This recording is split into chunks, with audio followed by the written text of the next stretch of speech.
Hello everyone, welcome to my channel. इस video में हम कर रहे हैं important trends of group two element beryllium, magnesium, calcium, strontium and barium. Generally down the group जाते हैं तो साइज की वैल्यू इंक्रीज होती है, आयनाइजेशन एंथैल्पी डिक्रीज हो जाएगी because of increase in size, electron gain enthalpy की वैल्यू भी डाउन द ग्रुप डिक्रीज होगी एंड इलेक्ट्रोनेगेटिविटी भी डिक्रीज होती है। डाउन द ग्रुप जाते हैं तो मेटालिक करैक्टर इंक्रीज होते हैं। Metallic character means tendency to lose electron.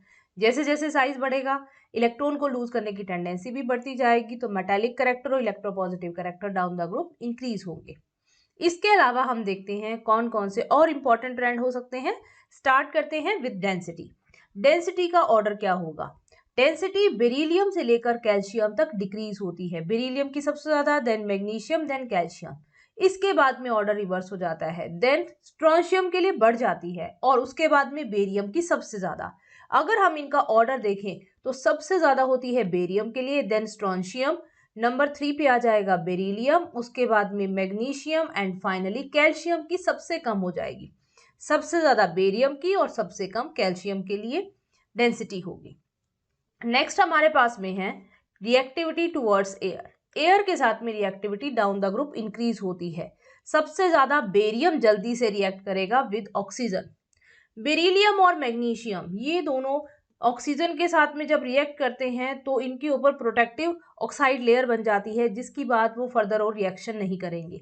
लेकिन कैल्शियम, स्ट्रोंशियम, बेरियम अपनी ज्यादा रिएक्टिविटी की वजह से रिएक्ट करते रहेंगे और इसीलिए हम इन्हें ओपन नहीं रखते हैं, इनको स्टोर किया जाता है इन पैराफिन वैक्स। नेक्स्ट अब हमारे पास आ जाएगा रिएक्टिविटी विद वाटर। वाटर के साथ में reactivity also increases down the group. Beryllium की सबसे कम और उसके बाद बेरियम की सबसे ज्यादा होगी। ये है रिएक्टिविटी विद वाटर। वाटर के साथ में रिएक्शन करके मेटल्स बनाते हैं, metal hydroxide with hydrogen gas. Next is reactivity with hydrogen. Hydrogen के साथ में वो सबसे ज्यादा रिएक्टिव होगा जिसका साइज सबसे छोटा होता है। बेरिलियम का साइज सबसे छोटा, इसलिए ये हाइड्रोजन के साथ में सबसे जल्दी रिएक्ट करेगा and this is order of reactivity with hydrogen. यही इसके अंदर हाइड्राइड की स्टेबिलिटी का ऑर्डर भी बन जाएगा। अगर हमने बेरिलियम हाइड्राइड से लेकर बेरियम हाइड्राइड तक स्टेबिलिटी ऑर्डर चेक करना है तो बेरिलियम हाइड्राइड की स्टेबिलिटी सबसे ज्यादा होगी बिकॉज बॉन्ड सबसे ज्यादा छोटा है। Next is tendency to form hydrate. Hydrate बनाने की टेंडेंसी साइज बढ़ने के साथ साथ कम होती जाती है।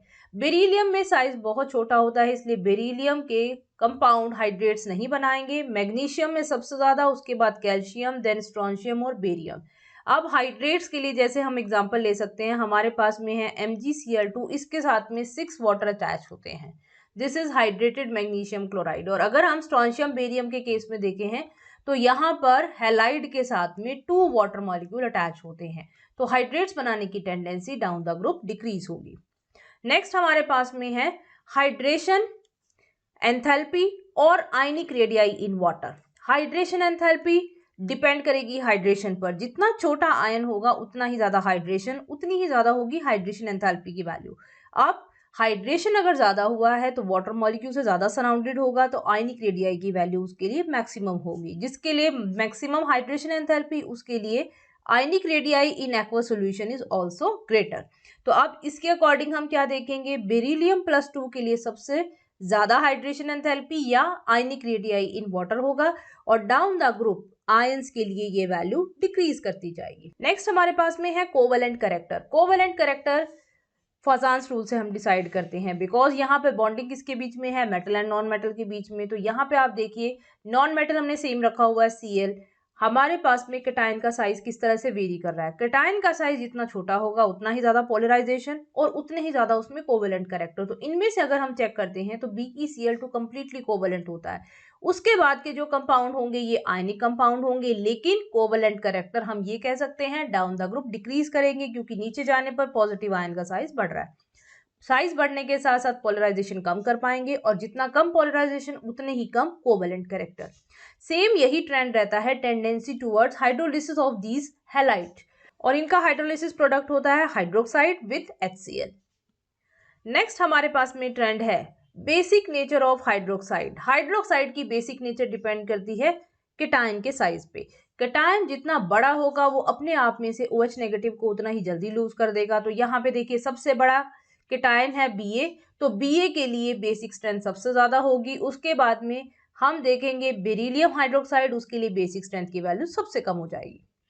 Next trend, solubility of hydroxide. Solubility of hydroxide depend करेगी hydration enthalpy and lattice enthalpy पे। डाउन द ग्रुप जा रहे हैं तो दोनों ही वैल्यू डिक्रीज हो रही है, but lattice enthalpy decreases more as compare to hydration enthalpy. इसकी वजह से डाउन द ग्रुप जाने पर सॉल्युबिलिटी ऑफ हाइड्रोक्साइड इंक्रीज होती जाती है। ये है सॉल्युबिलिटी ऑफ हाइड्रोक्साइड का ट्रेंड। इसके बाद में हम लेते हैं नेक्स्ट ट्रेंड है solubility of carbonates and bicarbonates. Carbonates की सॉल्युबिलिटी हाइड्रोक्साइड से बिल्कुल रिवर्स होती है और रीजन भी बिल्कुल रिवर्स हो जाएगा।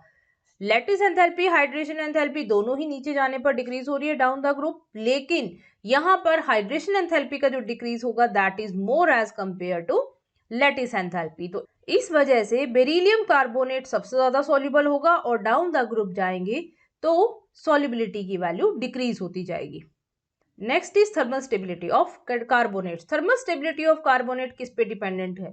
Thermal stability of carbonate dependent होगी यहाँ पे कैटायन के साइज के ऊपर। यहाँ पे देखिए बेरिलियम एक छोटा कैटायन है तो ये अपने अराउंड एक छोटे अनायन को अकोमोडेट कर सकता है, but carbonate ion is larger, इसलिए वो अपने अराउंड अकोमोडेट नहीं कर सकता। लेकिन जैसे जैसे हम डाउन द ग्रुप जाएंगे साइज ऑफ कैटायन इंक्रीज हो रहा है, साइज ऑफ कैटायन इंक्रीज है तो बेरियम कार्बोनेट अपने अराउंड बहुत इजीली उसको अकोमोडेट कर सकता है, तो उसका डीकम्पोजिशन इतनी जल्दी से नहीं होगा।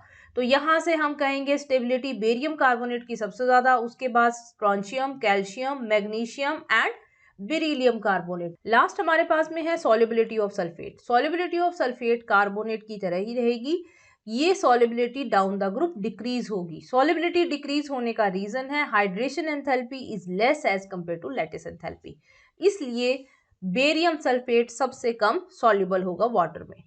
इसी तरह से हम सल्फेट के लिए स्टेबिलिटी ऑर्डर ले सकते हैं। अगर हम सल्फेट के लिए स्टेबिलिटी ऑर्डर देखेंगे तो वो भी कार्बोनेट जैसा ही है। बेरिलियम अपने अराउंड बड़े सल्फेट आयन को अकोमोडेट नहीं कर सकता तो वो जल्दी से डीकम्पोज होकर SO3 गैस बाहर निकाल देता है, लेकिन बेरियम सल्फेट इज स्टेबल, क्योंकि बेरियम एक बड़ा आयन है तो वो सल्फेट को अपने अराउंड अकोमोडेट कर सकता है बहुत इजीली। ये है आपके पास में ग्रुप 2 के लिए इंपॉर्टेंट ट्रेंड्स। इससे पहले हम S1 और P ब्लॉक के ट्रेंड्स को डिस्कस कर चुके हैं, उनका लिंक नीचे डिस्क्रिप्शन बॉक्स में दिया गया है। इनऑर्गेनिक पार्ट में हमारे पास में ट्रेंड के बहुत इंपॉर्टेंट क्वेश्चन बनते हैं। आई होप इन वीडियोस में आपको ये ट्रेंड अच्छे से क्लियर हो गए होंगे। If you have any query regarding this, you can ask me in comment section. See you in next video.